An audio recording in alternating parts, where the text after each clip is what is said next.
আলাইকুম, কেমন আছেন সবাই? আশা করি ভালো। আজকে আমি ম্যাঙ্গো আইসক্রিম বানিয়ে দেখাবো। খুব সহজভাবে করার চেষ্টা করছি। আশা করছি আপনাদের ভালো লাগবে। দেখতেই পাচ্ছেন এটা কতটা পারফেক্ট হয়েছে। দোকানের থেকে কিন্তু কোনো অংশে কম না। টেস্টের দিক দিয়ে বলেন, ফ্লেভারের দিক দিয়ে বলেন, এভরিথিং খুবই পারফেক্ট হয়েছে। তাই এখন যেহেতু আমের সিজন, এখন কিন্তু অ্যাভেলেবেল আম পাওয়া যাচ্ছে। কিছুদিন পর কিন্তু আমের দামটা অনেক চড়া হয়ে যাবে। তাই আপনারা এখনই এই মজাদার আইসক্রিমটি অবশ্যই একবার হলেও আমার রেসিপি ফলো করে বানাবেন। এখানে আমি পাকা বড় দুটি পাকা আম নিয়েছি। আপনারা কিন্তু আইসক্রিমের জন্য অবশ্যই কিন্তু পাকা আম নেবেন। এটা কিন্তু টক মিষ্টি হলেও হবে না, তাহলে কিন্তু ফ্লেভারটা একটু টক আসবে। আমি এগুলো ভালোভাবে ক্লিন করে খোসা ছাড়িয়ে ছোটো ছোটো টুকরা করে নিয়েছি। তারপর আমি এখানে গুঁড়া দুধ, চিনি, যেহেতু আমটি মিষ্টি তাই আমি চিনিটা ব্যালেন্স করে দিয়েছি, আর গুঁড়া দুধ দিয়েছি 2 টেবিল চামচ পরিমাণ। তারপর আমি এটা ব্লেন্ডার করে এক পাশে রেখে দিয়েছি। এবার আমি হুইপিং ক্রিমটা আমি একদম হালকা বরফ আছে ওরকম হুইপিং ক্রিমটা নিয়েছি ঠান্ডা। এই কারণ এটা বেশি গলানো হলেও এটা সহজে জমবে। আর এটা কিন্তু কেকের মতো স্টিকি করতে হবে না, এটা জাস্ট আপনি নর্মাল ফোমটা রাখলেই হবে। আমি এখানে 1 কাপ পরিমাণ নিয়েছি, আপনারা দেখতেই পেয়েছেন।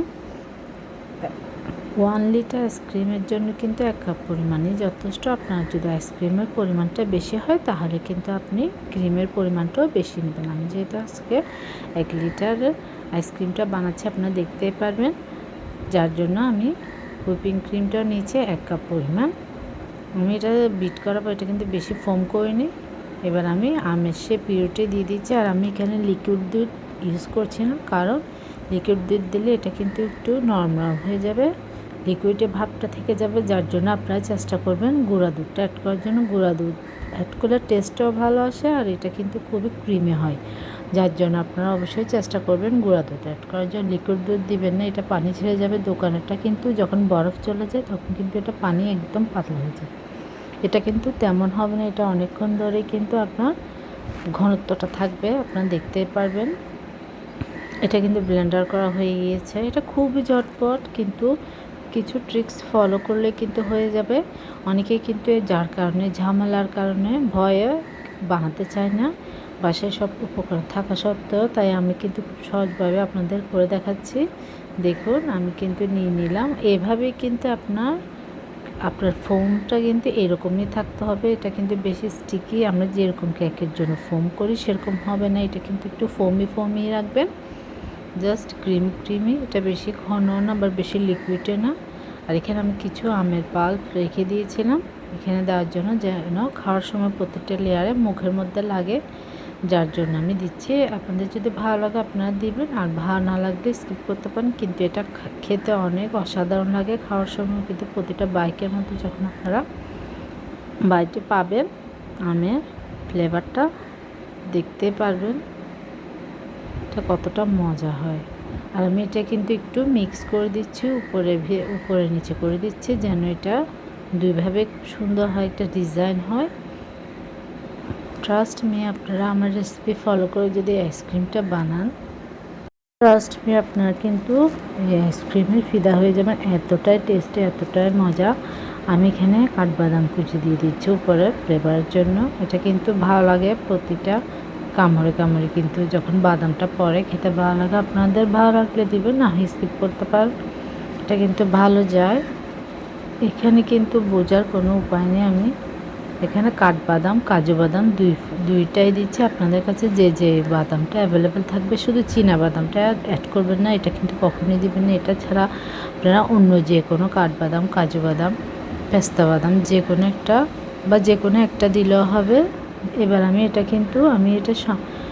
দুপুরে বানিয়েছি, আর এটা সারা রাত আমি রেখে দিব। যেহেতু আমি দুপুরে বানিয়েছি, সারা রাত রেখে আমি তার আগামীকাল সকালে কিন্তু এটা আমি দেখতে পারবেন। এটা তখনই আমি বের করব, কারণ এটা যতটাই আপনার থাকবে ফ্রিজের মধ্যে ভালোভাবে জমবে, সেট হবে, খেতেও কিন্তু ভালো লাগবে। কারণ এটা যদি আপনার নরম থেকে যায়, ভালোভাবে না জমে, তাহলে কিন্তু এটা আপনি পারফেক্ট টেস্টটা পাবেন না। তাই আপনারা চেষ্টা করবেন একটু লং টাইম এটা ডিপ ফ্রিজে রাখার জন্য। সকালে বানালে আপনারা রাতে খেতেও পারেন, না হয় আগামীকাল খেতে পারেন, তাহলে কিন্তু এটা একটু পারফেক্টভাবে সেট হয়, যার জন্য বলছি। আবার ফ্রিজের একটা আপনার ডিপ ফ্রিজে কিন্তু একটু তাড়াতাড়ি জমে, তাই অবশ্যই আপনারা কিন্তু এটা ডিপে রাখবেন, আবার নর্মাল রাখবেন না। নর্মাল রাখলে কিন্তু এটা হবে না, এটা অবশ্যই আপনারা ডিপ ফ্রিজে রাখবেন। আপনারা কমপক্ষে 12 ঘন্টা রাখবেন, দেখবেন আপনার আইসক্রিমটা কিন্তু খুব সুন্দরভাবে সেট হয়ে যাবে। এখন আমি আপনাদের দেখাচ্ছি এটা কতটা পারফেক্ট হয়েছে। দেখুন কত সুন্দরভাবে জমে গিয়েছে, সেট হয়েছে, আপনারা দেখে কিন্তু বুঝতে পারছেন। তো খুবই সুন্দর হয়েছে, খেতেও অনেক ফ্লেভারফুল হয়েছে, অনেক টেস্টি হয়েছে। এটা কিন্তু দেখে বোঝার কোনো উপায় নেই এটা কি দোকানের আইসক্রিম নাকি বাসার আইসক্রিম। তাই অবশ্যই আপনারা আমার রেসিপি ফলো করে একবার হলে আইসক্রিমটা তৈরি করবেন আর খাবেন। অবশ্যই আমাকে কমেন্ট করে জানাবেন কেমন হয়েছে। দেখুন কতটা সুন্দরভাবে স্মুথলি ক্রিমি হয়েছে, পারফেক্ট একটা টেস্ট এসেছে।